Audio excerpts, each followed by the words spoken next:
too, in that deadly apartment arson in northeast Portland. 28-year-old Ryan Monaco there faced a judge today in connection with that fire that also killed 2 people.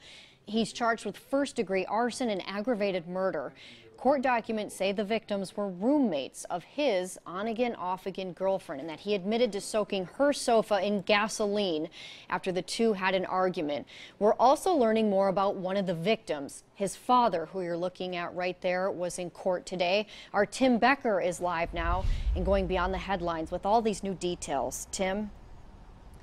Tahir Al-Haji was 24 years old, a student from Saudi Arabia studying at Portland State University.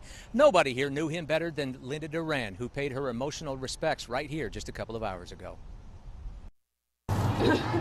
Since I met him, we never lost contact. An abundance of tears, some flowers, and a handful of balloons for the man Linda Duran first met about 3 years ago.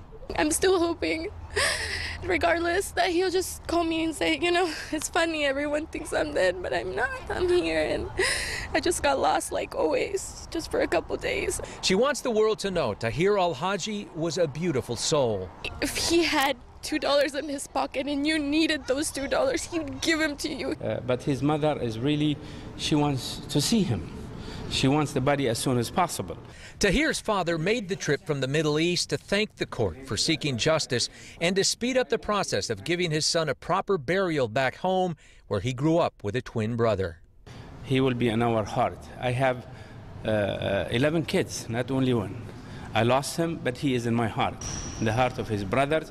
Everyone needs to know he was a great person. He was beautiful. I always said, people say that when people die, but in this case, he's a beautiful person. Duran tells me Tahir just moved to the apartment this month. He told her that Ryan Monaco, who's accused of murdering him, would frequently argue with his ex-girlfriend, but he didn't know either very well. Wrong time, wrong place. I don't know what happened. Terrible things happened to him. He stayed strong. He was happy. I don't know how he had such a beautiful soul.